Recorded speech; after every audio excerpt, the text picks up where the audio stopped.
Yeah. Does that work? Here? Yeah.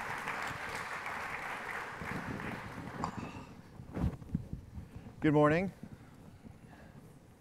I'm Bryan Curtis, editor-at-large of TheRinger.com, and on behalf of the Texas Tribune. Mike. Oh, our mics aren't on? How we doing? They look on. Hello? How about me? Good morning. Can you hear me all right? Good morning. Can you hear me all right? This looks on. The green light's on. Yeah, mine's on, but... But I don't think they can hear us. No? You can't hear us? Yeah, I don't know. This is the first session of the Texas Tribune Festival. 4, 5, We're test. going to do a first-year piece on Trump, so I want to have you in at an interview. Okay. Okay. Yeah, sure. If not, we are going to have... There we go. Oh, my goodness.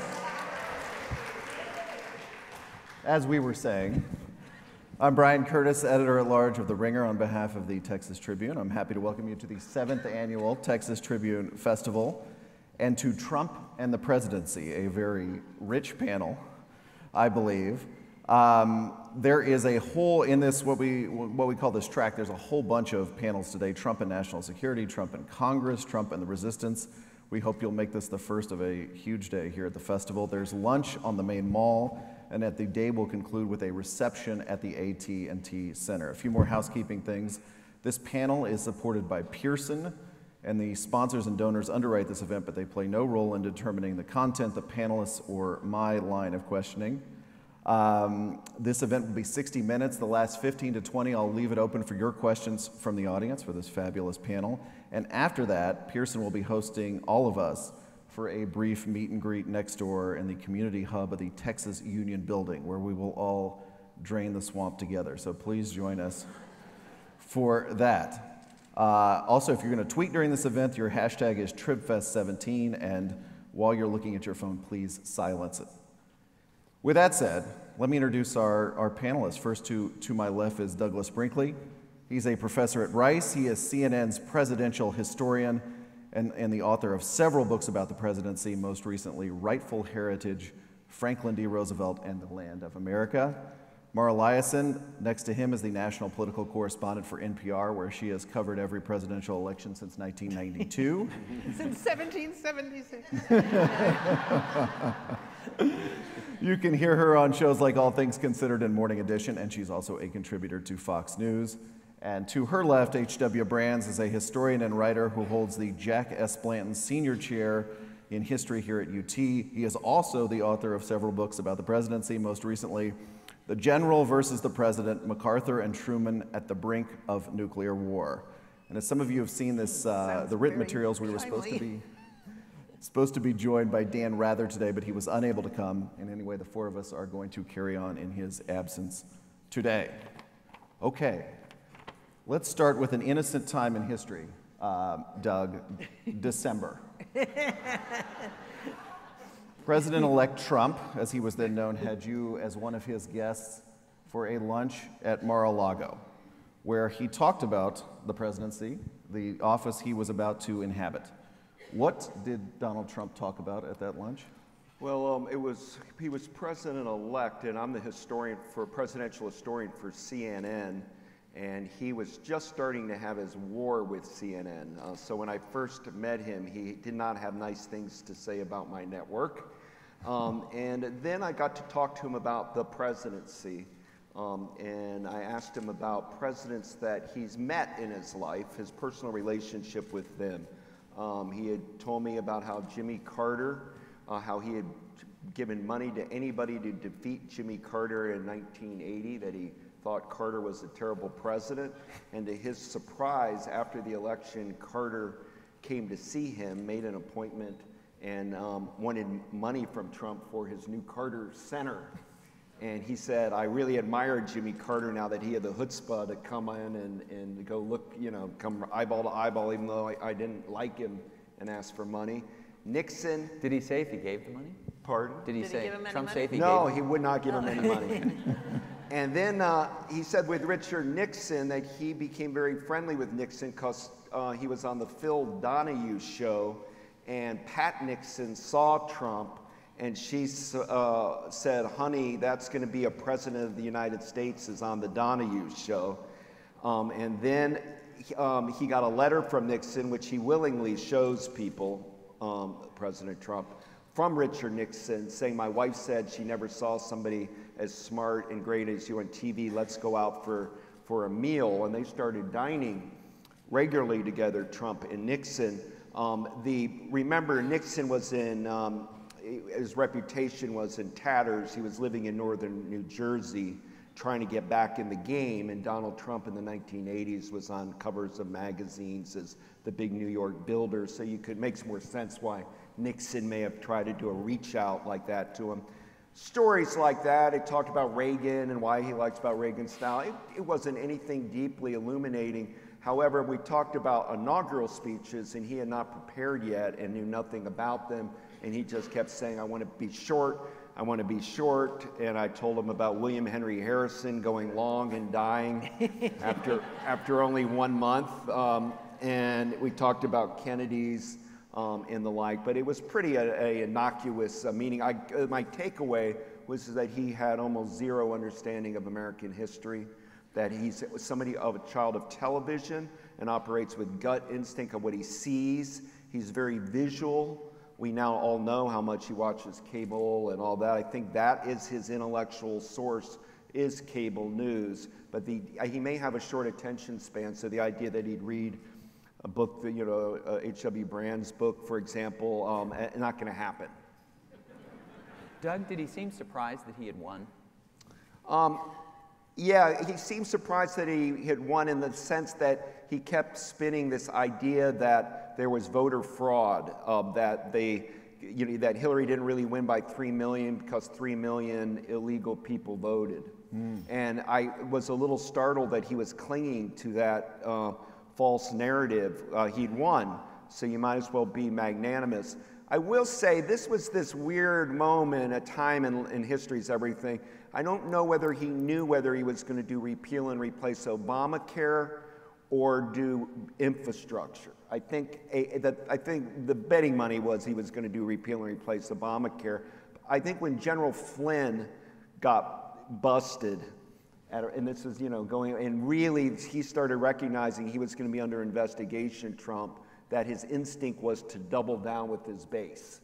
And I think that pipe dream that maybe he was like a third way, he wasn't really a Democrat or a Republican, and he might try to do bipartisan things, that evaporated quickly, and he just did red meat for that so-called Trump base, which is 35 to 40% of the voting public. A doubling down that all the way through last night in Alabama when he's talking about the NFL and Colin Kaepernick at a rally that is putatively to endorse and support a Senate candidate. Mara, we're 8 months into the Trump administration. Doesn't it seem like 800 months? But do you have a sense at this point of how Trump regards the institution of the presidency, which is the topic of this panel? That's a really good question. I think that he views the institution of the presidency as definitely not a co-equal branch of government. I think he sees it as a supra-equal branch of government. I think he's been frustrated that he didn't get the kind of respect, he's not venerated in the way he'd like to. The fact that he loved that military parade so much in France and talks about wanting to have one here, the kind of leaders, authoritarian, anti-democratic leaders that he respects and bonds with around the world, tells you a little bit about how he views his role. And I guess as a journalist, when Trump came into office, I kept a couple questions in my mind. One was, is Donald Trump different in degree or kind from previous presidents? In other words, is he just a ruder, cruder, conservative Republican, or is he something wholly new and different?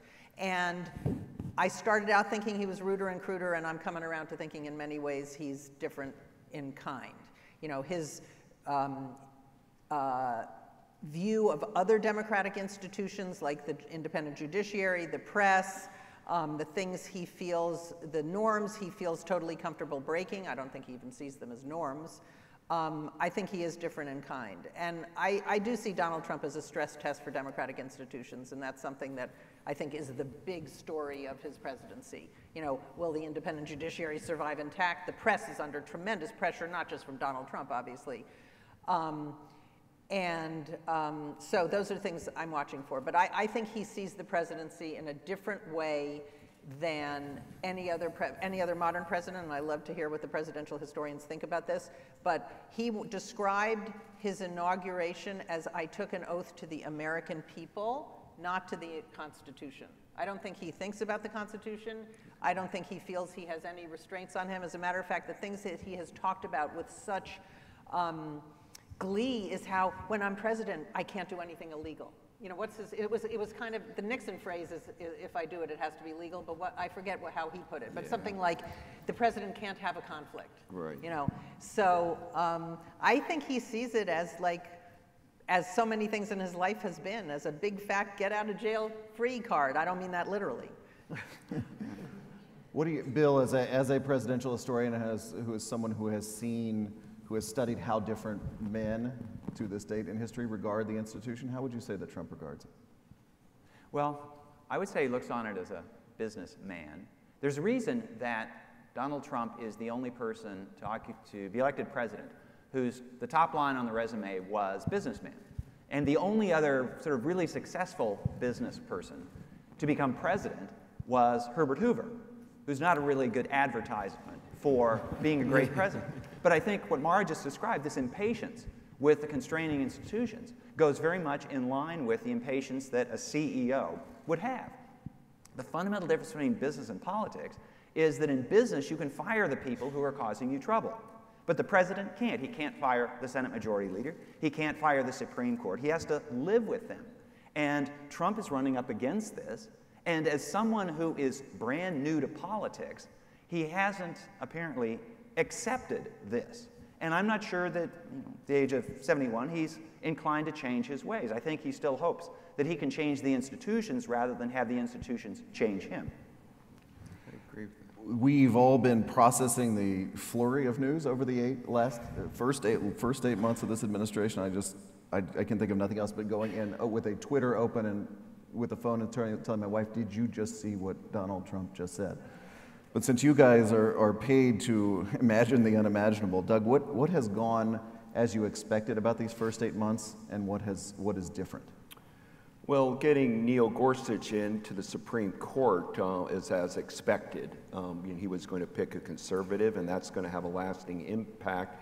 Thus far, I see it as his biggest success in 2017. I thought that the Twitter use might get toned down.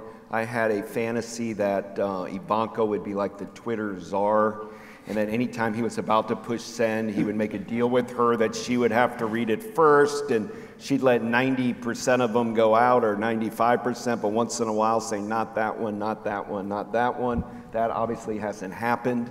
The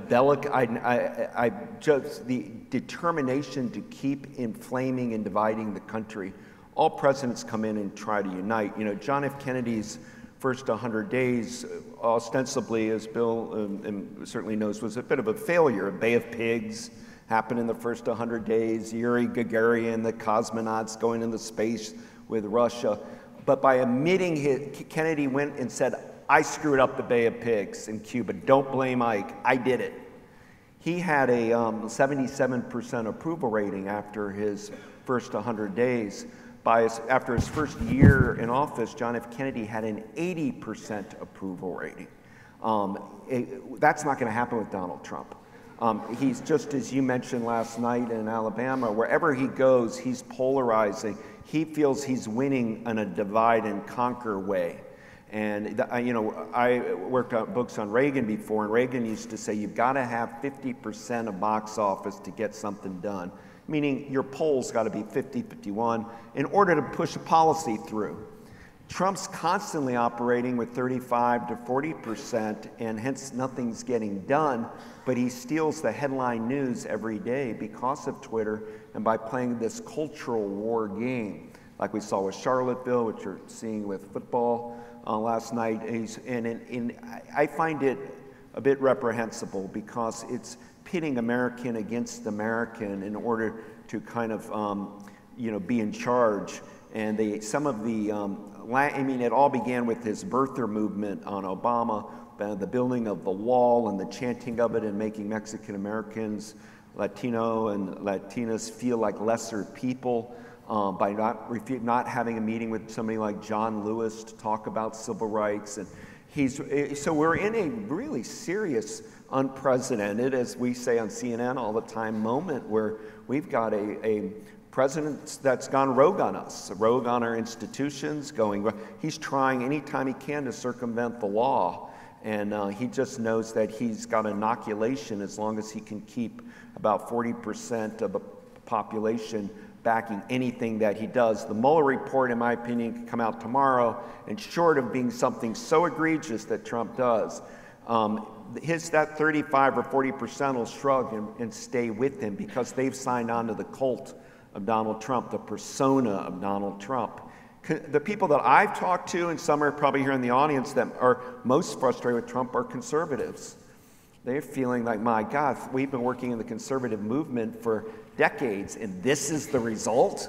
This is what's been produced. And so the political currents right now are vicious and confused, but I think it all gets back to the 1960s and early 70s. Reagan used to say, I'm trying to roll back the Great Society. I think Trump, if he had his way, would like to roll back the Great Society and the New Deal, if he could.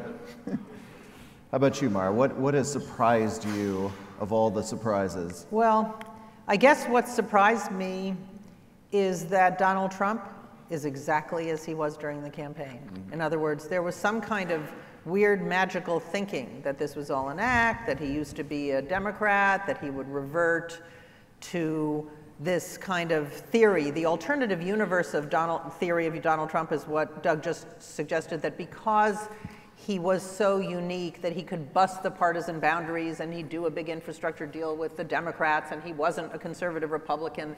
But that, totally went by the wayside, and he did choose a strict base strategy, and he did subcontract out his legislative agenda to the Republican leadership in Congress, much to his dismay over time, because they haven't delivered. They came in and said, don't worry, Mr. President, we'll repeal and replace Obamacare and have tax reform by August. And that's why he's so angry. But a couple thoughts. Number one, he might have a 35% approval rating, but as we all learned during the campaign, national approval rating doesn't mean that much. National poll numbers don't mean that much.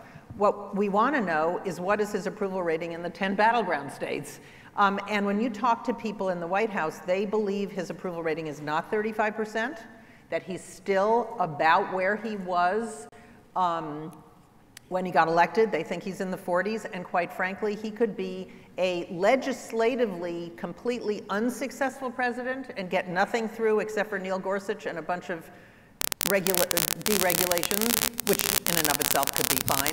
But he could win re-election. He could be politically successful, because all you have to do to win elections in America is win by one vote in those battleground states. He could get a smaller percentage of the an electoral college victory, and I think that's why he pays such meticulous attention to the base. But in terms of conservatives looking with dismay on Donald Trump, what happened yesterday in Alabama was really interesting. Not just the incredible 90-minute screed, which is, we probably should go back and all watch that just for all of its various detours that he took.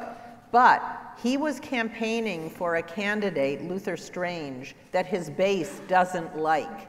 And what that trip to Alabama was a test for whether the Trump base's loyalty to Trump, and he once famously said, I can stand on Fifth Avenue and shoot someone and I wouldn't lose any voters. And his base has been described as a cult of personality.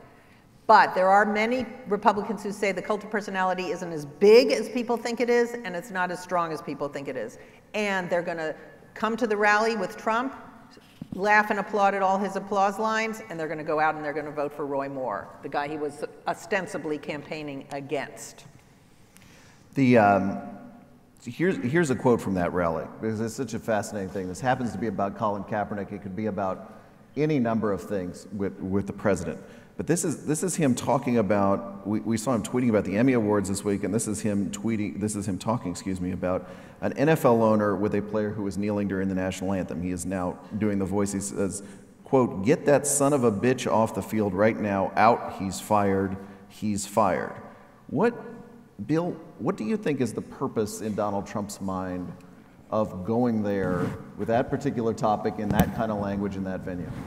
From the very beginning of the Donald Trump phenomenon, I've wondered to what extent the actions that he takes are calculated and to what extent they're simply impulsive. And the more I watch him, the more I think it's simply impulsive. I'm not sure that he had a purpose. I'm not even sure that he knew he was going to say that when he stepped up to the mic, that he just started in and then he wandered off. I think this is one of the reasons that the people around him are, at least so far, unable to rein him in, because they don't know what he's going to do and when he's going to do it. One of the remarkable things to me about President Trump is that he is exactly like he was during the campaign. For everybody else, there's kind of a candidate discount that you take into account when they change from candidate to be president, because they realize these are two different roles. But with President Trump, there doesn't seem to be any differentiation there. And the first signal is when you win in the election, and then when you give your inaugural address. And everybody else before Trump has followed the Thomas Jefferson model after the very divisive 1800 election, where, referring to the two major parties of those days, he said, "We are all Republicans, we are all Federalists." But Trump made no gesture at all in that direction. And one of the questions I'd pose to Mara is, if Donald Trump has to choose between getting something done, let's say tax reforms where he has to cut deals with the Democrats, if he has to choose between that and hanging on to his base, would he rather get reelected with essentially no legislative accomplishments, or get the legislative accomplishments and perhaps jeopardize his position with his base? Get reelected. Yeah. No doubt. Yeah. No doubt in my mind at all. And because one of the questions that occurs to me is, what does he want out of the presidency? Nearly everybody else who gets elected president realizes, first of all, this is the biggest thing they've ever done, because they've all been in public service before. And they at least have some idea of what they want to accomplish or how they want to be seen when they're out of office. With President Trump, I cannot figure that out. And for all I know, his major goal is to make his net worth greater at the end of his time in office than it is now. Well, he wants to get good headlines. He wants to get, and that's part of the Trump he wants to get good poll numbers. But in terms, and he wants to be the greatest president that America has ever seen, but that's not, I don't think he believes that that is dependent on something he accomplishes in office. He could just go out and tell people that. Right. And they would believe him. But can I say one thing that has, one thing maybe that we have been surprised at a little bit. Okay. The real concern of many people during the campaign was that he meant what he said when he said NATO was obsolete and maybe we should, pull back from our role in NATO. He didn't like multilateral alliances, the whole kind of isolationist, pro-Putin. Now that was a surprise. He was stopped by other democratic institutions from having the kind of relationship with Russia that I think he wanted. And even though he was dragged kicking and screaming, he did finally affirm Article 5 of NATO, an attack on one is an attack on all. So what is jokingly called in Washington the Committee to Save America, which is Tillerson, Mattis, McMaster, and Kelly, they have constrained him. So in other words, at least in foreign policy, his bark is a lot worse than his bite. One day he goes up and says, we're going to destroy North Korea. The next day, oh, just some more sanctions. Right. One day being Thursday. One day, yes. I mean, literally the next day. Last Thursday. Yeah, the next day with sanctions. He's going to pull out of the Iran deal. It was the most embarrassing thing ever. The next day, well, we're going to try to negotiate some addendums to it. So I think that has been that has been reassuring, certainly to a lot of Republicans who are on the ledge around Donald Trump. But as long as you've got that national security team, the Committee to Save America, intact, and as a matter of fact, apparently Secretary Mattis, as he travels around the world, says as a joke, I'm here, I'm the Secretary of Reassurance. Yeah. But I don't want to make it like Donald Trump is just a Lone Ranger. He's us. Yeah. He's representing America. He's taken the low-hanging fruit to win. In 1992, 19% of the public voted for Ross Perot. 19% pro, got a 92 on anti-NAFTA. That's always been a bit of a swing vote crowd. He grabbed it. George Wallace, after Lyndon Johnson did the Civil Rights Acts in 64 and 65, got powerful in Alabama, where we're talking about. He won the South when he ran for presidency in 68, picked up states on a racist, overtly racist platform George Wallace ran on. And you had Strom Thurmond and the Dixiecrats, Barry Goldwater on a kind of nuke 'em back to the Stone Age, Richard Nixon and his silent majority, and some people that just vote R. They just can't stand Democrats and liberals. So he's created a whack pack of a coalition. But it was all these strands he was able to keep, and at all his whole presidency is trying to keep that together for what they suggested, re-election. He plays to win. To him, it's about winning, and we're right. He never left the campaign. Why stop campaigning? Keep running. He also gets a narcissistic feed from the crowds.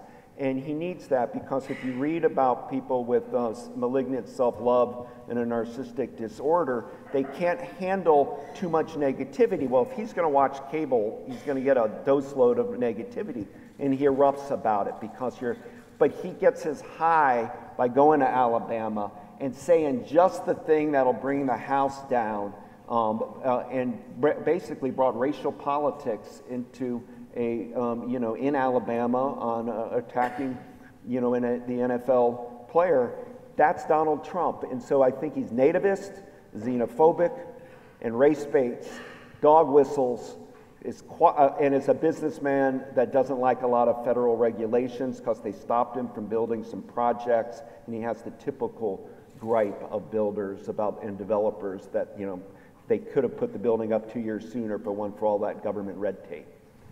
After Charlottesville, when Trump equivocated between neo-Nazis, protesters, and the counter-protesters who showed up, Mara, you went on NPR and said he doesn't see his job as president as providing moral leadership to the country. This is very different from every other modern president when faced with a racial episode like this.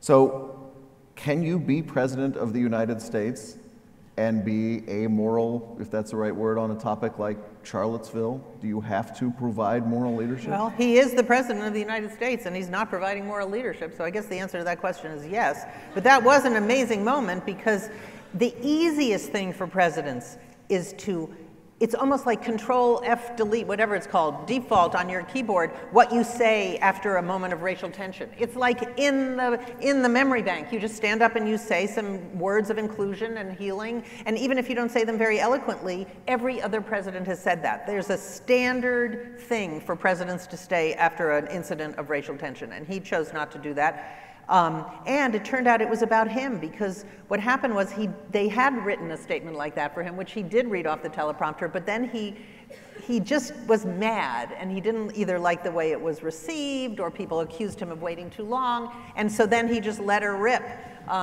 when he was in Trump Tower. And you saw those incredible images of John Kelly, the new chief of staff, looking like he wanted to sink through the marble floor.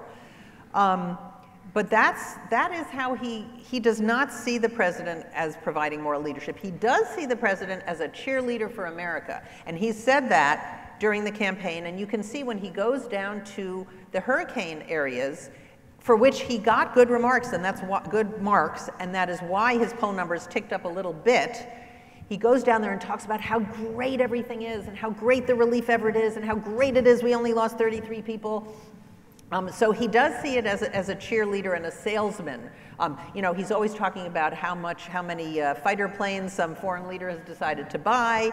So he does see his role in that way as a booster. But the question I have for these two guys is, do you think after Donald Trump leaves office in 4 or 7 years, there will be a move to constrain the presidency? In other words, one of the effects of Donald Trump will be a diminishment of the powers of the executive to make it a law that you have to release your tax returns, to actually enshrine in law that you can't have conflicts of interest, things like that. Because that's what happened after Watergate. not everything is written into law. All these norms that we hear about, you know, I almost feel like there's some guy named Norm, and he's being like obliterated every day by Donald Trump. But there are all these things that presidents just did.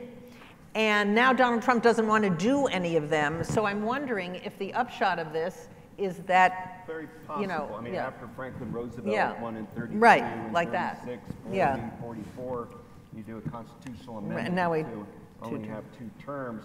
There will be a kind of post-Trump reflection, and we'll have to see how that plays out. But we don't know at this point whether it's he's a 1-termer or a 2-termer or a 3-year. I mean, or a 4-termer. Yeah. Yeah, we'll try it over. Yeah. So, you know, where it's I think it's all a work in progress. What it is true is he's been a great disruptor of American history. I mean, he's taking our times and throwing it topsy-turvy. In our business, we can't talk about anything else because everything's Donald Trump 24/7. You've got to almost just unplug and take a walk and de-Trumpize yourself because he can drive you insane because he's flipping this and that, and then it's keeping everybody off kilter, and that only plays, I think, into his hand. But we were talking earlier, they're very likely he can win re-election. I mean, the idea that the Democrats are going to find a relative unknown who's going to take on the guy and rip him down. Trump is a big brand. And if you don't get somebody like a Joe Biden or somebody with a big brand to take him on, it's a hard season to build somebody up from a grassroots to go up and knock him out. So the Democrats have to be careful on their own process. They're probably going to have about 15 candidates seeking the presidency. You might even have Bernie Sanders and Elizabeth Warren running, and and then Mitch Landrieu, Cory Booker, Tim Ryan. I mean, the list goes the list goes on, and not one right now looks like the idea you're going to create the Obama character that's going to come out of the woodwork and then knock Donald Trump off. I'd be careful. I think he's a stronger political force than that. You know, can I just offer one alternative theory to the idea that Donald Trump is so overwhelming, he's so outrageous, and he's constantly tweeting, and we have to react to everything, and we're, 24 hours a day Trump. That's true, but there's also a completely opposite reaction that's happening around the world, which is they don't listen to him because whatever he says doesn't matter because he doesn't follow through, he doesn't do it. Foreign leaders hear him say this and they go, he's not going to pull out of NATO, he's not going to pull out of the, the Iran nuclear deal. And in Congress, I think that's happening a little bit. When he signed, Congress did something kind of amazing. They passed that Russia sanctions bill, something like 494-0 or 98-2. He didn't want it, he was forced to sign it, but he issued a signing statement. He didn't want more sanctions on Russia, he wanted the opposite. But anyway, he issued a signing statement about all the ways he disagreed with this bill. And somebody asked Bob Corker afterwards, what do you think of the president's signing statement? He said, whatever.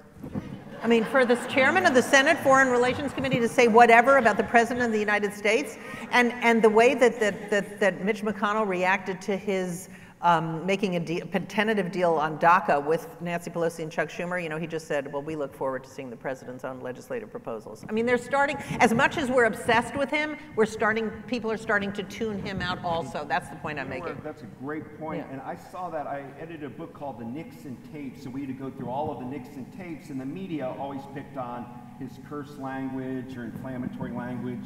But the thing that stuck out for me in the Nixon tapes is how people would just disregard him. Kissinger, he was starting to unravel Nixon. This is Nixon of 73. And on the Nixon tapes in 1973, Kissinger would be, yes, sir. He'd be like, bomb the bejesus out of him, Henry. I want da-da-da-da-da-da-da-da. They would all just go, yes, sir, right away. And nobody would follow the order of the president of the United States. And in a way to make you feel, if you're having worries about Trump having his finger on the nuclear button, so to speak, in the North Korean crisis, Andy Card, who's the chief of staff for George W. Bush, told me at the time of 9/11, he went down, they were there in Florida, and Andy had to come on stage. If you remember, Bush was reading My Pet Goat to school kids, and Andy Card had a whisper in his ear, and he kept kind of doing the thing. And then as soon as they got backstage, a cluster of government officials were there, and Bush said, we're going right now back to D.C., we got to get there now. And they said, you're not allowed to go, we're not letting you go to Washington. And Bush threw a tantrum. He said, I'm the president, we're going now, let's go. We're not allowing you. And wait a minute, the government's not allowing you. You can't go into Washington. You are going to go to Louisiana and then Iowa. The deep state, Doug, the deep state. It's a deep, well, meaning there are mechanisms. The idea that Trump's going to give, you were just saying how people who always follow his orders thought that he's going to tell Kelly in an irrational moment, tell him we're going. I want all the plan of the red alert plan on North. It ain't going to happen that way. There are going to be breaks before something largely irrational like that is done. I'd like to pick up on something that actually both Doug and Mara said, and I'll take issue with it a little bit. I think it's important to keep in mind what President Trump has accomplished. And speaking as a historian, there are two things that historians are going to write about 20 years from now regarding the Trump presidency, and I can guarantee this. So we do have to suspend judgment. The presidency is not completed, but there are two things that have happened already that are historic. One is he filled the 9th seat in the Supreme Court with a 49-year-old conservative who might very well be rendering conservative opinions 40 years from now. And so that's a big deal. And I'll take a little bit issue with what Mara said but also confirming what you just said. The president has single-handedly undermined American leadership in the world. And this is something that goes back to Franklin Roosevelt. From World War II until through the Obama presidency, every president of the United States realized that it is important for the United States to take world leadership. And the President of the United States was the most important single figure in world affairs. That's not the case now, because President Trump has basically abdicated that role, even if he grudgingly affirms Article 5 of NATO. The fact that he has to do it grudgingly. Angela Merkel is the leader of NATO now, if there is a leader. And on the world environment, the president of China is more progressive than the president of the United States.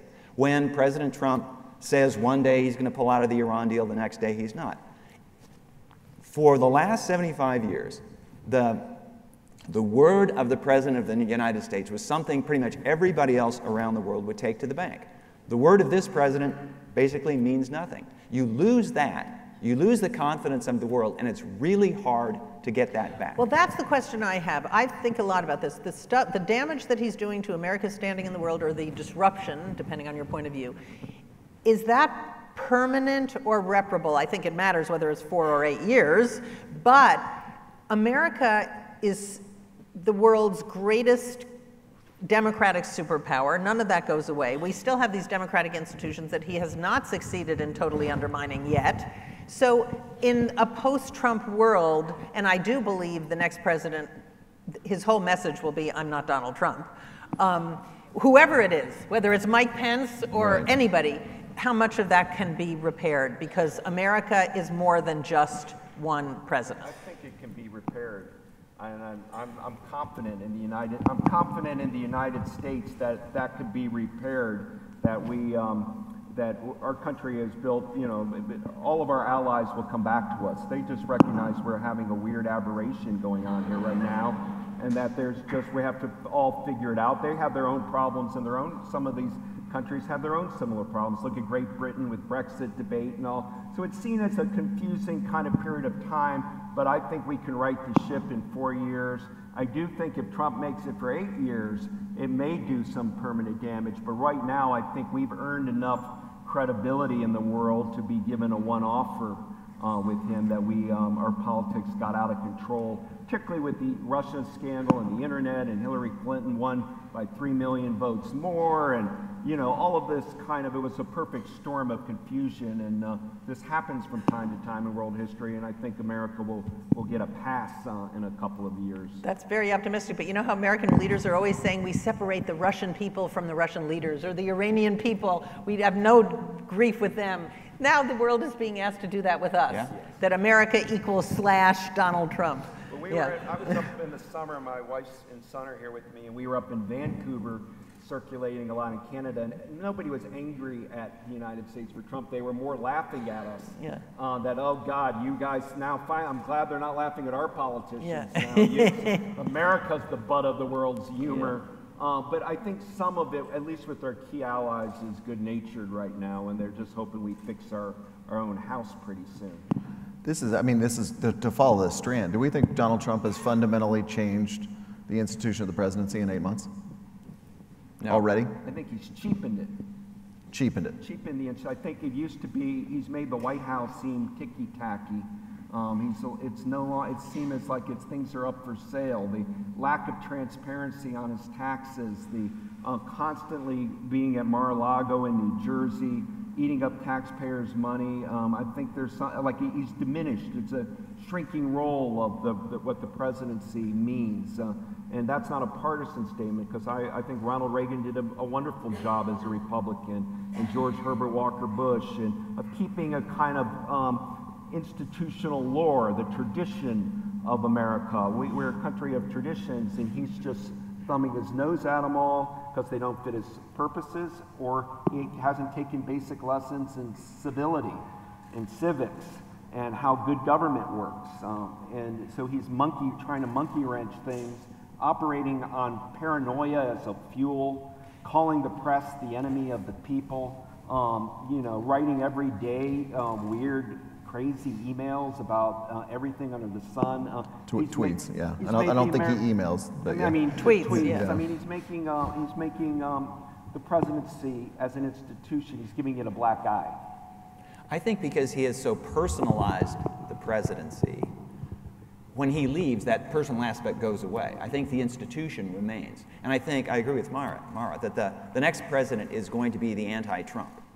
And so that president will have every incentive to restore dignity to the office and do everything. And release his tax returns toot sweet.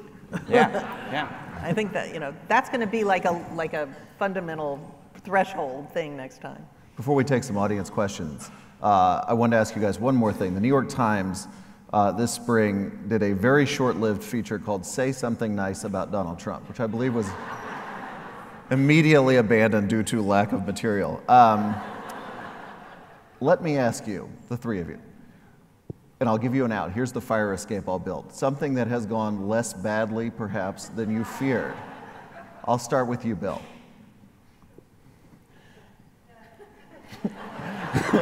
Take your time. I have so many to choose from. No, what Donald Trump demonstrated is that you can become president of the United States without being beholden to either party. And that has its upside, and it has a downside. The downside is that the party has no incentive in to make sure that you're a success, and we're seeing that in Trump's relationship with Congress. But it looked as though, for a time, as though the parties had a sort of a headlock on who could be nominated and who could win. And Trump demonstrated you can basically parachute in from outside. And if you are sufficiently charismatic, in his case, I would say his charisma is mostly negative, but one could imagine a positive charisma. If you're sufficiently charismatic and you know how to manipulate the media, then you can get elected. And I think that's a potentially positive thing. I would say that if you're a conservative Republican or just a Republican, you would say Neil Gorsuch and all those Obama-era regulations that have been obliterated is a good thing. But that's a partisan criteria. I would say, I actually had something in mind. Oh, his choice of his national security team is a positive. I don't think that he chose them to be the Committee to Save America. It's a joke from him. But he picked them. They were from Central Casting. They were generals. He liked them. But that was definitely a positive thing. Just imagine a world where we had a kind of General Flynn in every one of those positions instead of Mattis, Tillerson, Kelly, McMaster.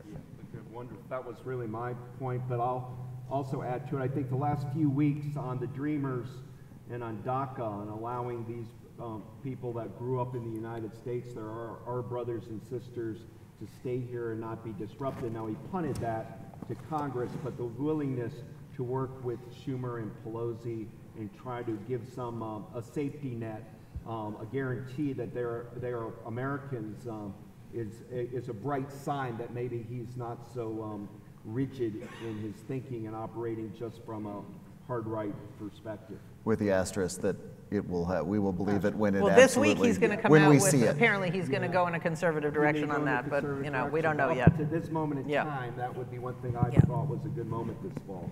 We have time for a couple of questions. One other thing, Please. I do think his Harvey relief, not the first trip here to Corpus Christi, but when he got beat up that it wasn't good enough, when he came back into Houston and hugged people and showed a kind of a human side to him. And I thought also in Florida, now these got botched by tweets later, but there I think that he did right during those disasters. And Brock Long at FEMA has done a very solid job. Trump's the beneficiary of Katrina because after Michael Brown at FEMA was a disaster, FEMA's reconstructed themselves, but I think we've gotten a degree of activity out of FEMA that's a lot better than during Katrina, and now poor Puerto Rico and what's happening there and the amount of funding they're going to need, and we have to hope the Trump administration continues to reach out to Florida, Puerto Rico, and Texas. That was pretty good for saying something nice. I think you all three did very well. Do we have any questions from the audience? Please come down.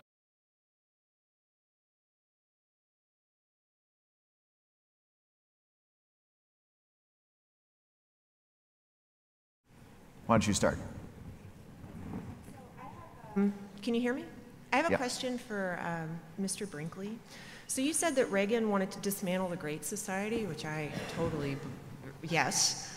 But Trump wants to dismantle the New Deal. Doesn't that give him kind of an ideology that I don't see as warranted? Like you're giving him an intent to dismantle the New Deal, but yet he plays all the time that you can't touch entitlements, Medicaid is mean. I was very confused by that statement. So just say the last part of it. When, in What's the terms of Trump question? dismantling the New Deal, what's Why do you think Oh, no, Donald he's Trump- not going to dismantle Social Security or something like that. I'm talking about it's kind of a joke, but I edited Ronald Reagan's diaries, and in Reagan's diaries, Reagan writes, people say I don't like FDR, that I don't like the federal government. Well, I voted 4 times for FDR. What I want to do is roll back the Great Society era. And I'm suggesting with Donald Trump now, you're seeing he would like to do away with the Civil Rights Acts of the 60s. He would like to go back to a more states' rights-oriented future. He wants to stop this sort of role of progressivism, which culminated with Obamacare and the Affordable Care Act, which is one of the great trophies of the progressive movement, and try to roll back the clock. That's all I was Do you suggesting. think you know, he can- has oh. that much ideology? Yeah, see, I actually think you're making a really good point. I can't hear what she's the saying point- that kind of says that, oh, he has an ideology where we've been saying he doesn't. Look, you're making a really good point. Jeff Sessions wants to roll back the New Deal. In other words, it's not Donald Trump. Yeah. Donald Trump does want to obliterate Obama. Not really Obamacare, just anything Obama did. But the conservative, the kind of far-right conservative wing of the party that he's empowered and brought into his administration, they would like to roll back the New Deal and, Woodrow also- Wilson. Yeah, so it's not so much him. He hasn't thought this through. He's allied himself with that wing of the party who has thought this through, thought this out very carefully, and little by little at the Department of Justice, Neil Gorsuch on the Supreme Court, those things might be chipped away at. But I agree with you. He doesn't have an ideology. As a matter of fact, he likes big government in many ways. He wants big infrastructure programs. He loves Social Security and Medicare. And in that way, he's at odds with his party. The Obamacare bills that he has been for, every single one of them, are completely the opposite of what he campaigned on. Thank you very much. And in Florida, he would love big government for Florida to help him with the Sure, hurricane sure. because it helps him get reelected there Yeah. Yeah. 4 years. Democrats do not root for impeachment. Okay, lighthearted question. This is for all of you. So speaking of presidential traditions and norms in the White House, so Thanksgiving's coming up, and the turkey, do you think he's going to pardon it, fire it, or chop the head off himself, or is his staff going to forget that he has to do that? The question is, will Donald Trump treat the Thanksgiving turkey like an apprentice contestant or like a political opponent? Who wants to take that one? He's going to treat it like Joe Arpaio. Like who? Joe Arpaio. I think that's your answer. I think everybody gets a pardon from Donald Trump. Yeah. So we don't yet know how the Mueller investigation is going to shake out in the end, but even under the best of circumstances, when a White House is under special counsel investigation, there's an inherent conflict of interest between the personal counsel to the president as a person, as a private citizen, as opposed to the counsel of the White House. And on the one side, we have Mueller's team, which I learned about a lot of these lawyers when I went to law school, and they're the dream team, essentially. And then on the other side, we have the clown show of attorneys talking about private, privileged matters in the earshot of the New York Times. So there's going to be a lot of conflicts here between those two. And I get the sense from Trump that he does not mind picking his own personal interests over and against the lasting impacts that might have on the executive branch. What do you think in terms of what are the risks here, and how do you think that'll play out depending on what happens with the Mueller investigation? Well, I just think that's the beginning of his presidency. He's had the kind of the heat of the law on him. He's never really been able to relax because of a Russia probe. And it's a big part of the narrative of 2017. Just when it seems like it's dying down, there's another leak. And if I were going to write the history of 2017, the amount of leaking going out of government is astounding. And Trump's been having to fire people, figure it out, stop leaks, but they just keep coming out, which means he has a lot of enemies from within. As much as he's picking on the press all the time because it's useful politically, he has great internal problems. I don't know if he has the ability to know who to trust right now. He doesn't have an alter ego like Kennedy had Ted Sorensen or Woodrow Wilson, Colonel House. Maybe General Kelly can become that person. Maybe he is. So he's a president besieged.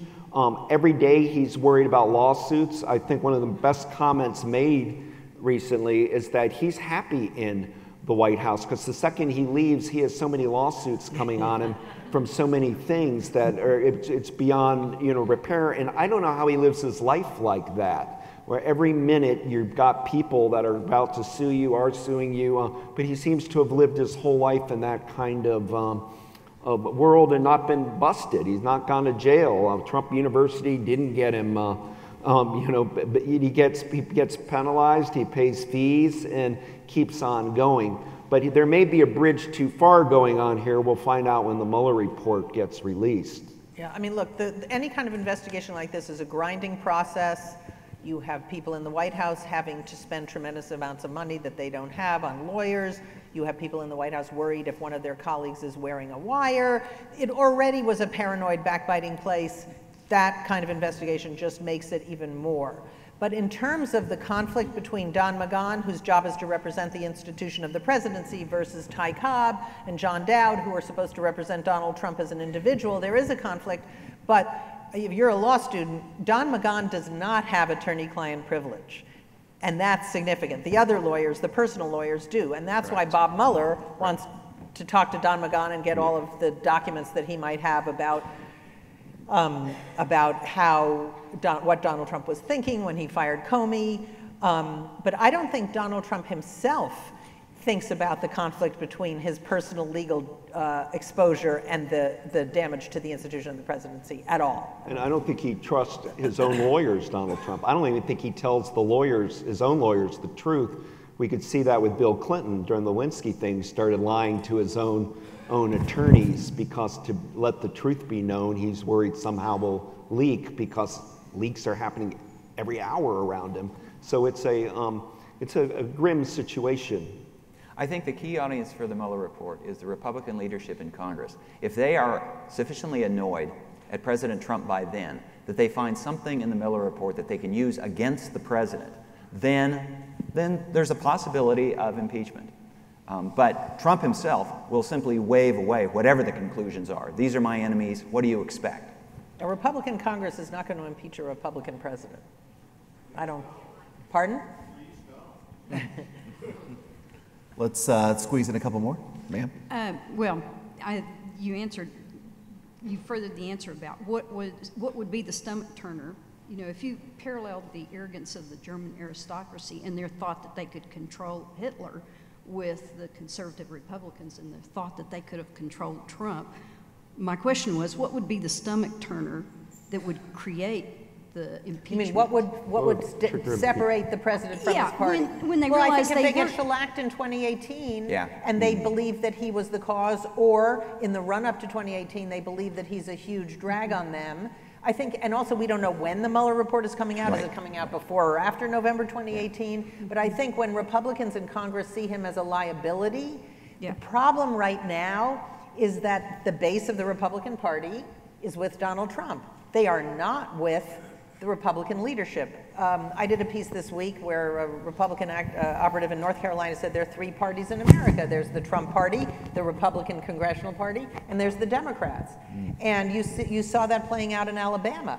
The Republican voters who are for Roy Moore see Mitch McConnell and Paul Ryan as the enemy.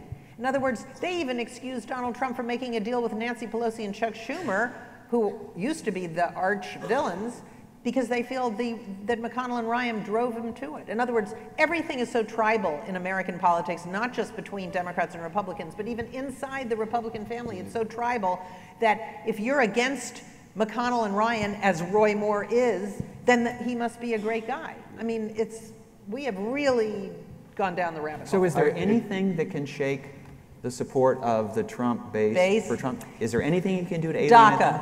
DACA. I think that immigration is so fundamental for the Trump base. Look, he was the original big birther, you know, when he started with birtherism. That's how he came into politics. Immigration, he rode down the escalator and called Mexicans rapists, you know, when he announced. That is such a threshold issue for his base that many conservatives that I've talked to say if he does give something that they see as amnesty to the Dreamers, even though they're okay with letting these young people stay, but if they don't get the wall in exchange, they don't get some really big thing in exchange, there will be, not that the base will totally leave him, but they'll be just unenthusiastic enough of them will stay home in 2018 to make a difference. The day that Trump met with Schumer and Pelosi the next morning, Ann Coulter, who we used to show up on the campaign trail regularly with Donald Trump, tweeted out, now I want him impeached. And she was sending a louder message that the hard right's not going to allow what you're suggesting, DACA. But on the impeachment of Trump, look, it was the Republicans that took Nixon down. It was a gang of senators. It's when Barry Goldwater told one of his own, no, you lied to me. And it is conceivable you could get a gang of 10 U.S. senators if the Mueller report is really egregious and it looks like Donald Trump somehow colluded with Russia, that you could get a movement for impeachment with some Republicans leading the charge. But in the end, I don't know if it'll be more than just a censor that comes out of it. And in the end, they'll try to do something punitive. But I don't know. It just depends what's in that report. We have one more really quick question. I don't know how quick it is. Dr. Brand's mentioned that one of the things that Trump has accomplished is that he's proven an independent can parachute in. And if that independent can control the media, then win. Is the media not inoculated to some extent now? And I think that's relevant to 2020 as well as 24. Is it inoculated to some extent against Trump in his reelection campaign? And will it still be the same if it goes forward? Mara, you want to it was really hard to hear the question. Is he inoculated? Wait. Dr. Brand suggested that one of the things that President Trump has done is proven that an independent can parachute in and break either party's control on the presidency. And so is the press, press control was one of the things Dr. Brand suggested was critical to that success. Is the press not now inoculated to being manipulated for that purpose? Yeah. So, Bill, you go. Donald Trump was master of the media in the 2016 campaign, and that was central to his success. So I guess the question is, could somebody else do the same thing? Could he do it again? Is part of the question. Yes, could he do it again? Or has the media wised up? I see what you're saying. Have you wised up, Mara? That's a really good question. Yeah. There's no doubt that during the campaign he was such an object of fascination that he the media was aided and abetted him. He controlled the headlines. What CNN was famously criticized for having 45 minutes of an empty podium waiting for him to arrive, talking about him. Meanwhile, Hillary Clinton's holding a rally somewhere and they don't even cut to it, you know, that kind of thing. I think things will be different next time. I think they've already changed. You even saw it during the campaign. The chyrons, they started fact-checking him in real time. In other words, instead of waiting for him to say something, and then you have some separate fact-checking piece, the chyron says, Donald Trump says blah, blah, blah, not true, or something like that. So I think things have changed. Look, the other thing you see is this whole soul-searching among the big, giant social media companies, Google, Facebook, the role that they played, and how they can be different, how they can have more gatekeepers and sort out fake news, Russia-backed news from other things. I think that it's always kind of a game of catch-up. I think that Donald Trump's control of the media and his ability to manipulate it and play us like a fiddle, that probably will not be exactly the same next time. However, what H.W. said, which is really, Bill said, that is really true, is that he did disrupt the two-party system, and that he has this group of voters who are beholden only to him, not necessarily to Republican in Congress, but only to him. And one of the reasons that the Republicans brought up yet another Obamacare repeal effort is that when they went home over break, all they heard was, why aren't you doing more to help Donald Trump? Why aren't you doing more to fulfill your promises? And that base of voters, however small it might be getting, is still really, really strong. We will take this group to the Community Hub and the Texas Union. Thank you so much all for joining us today. A huge hand for this great one.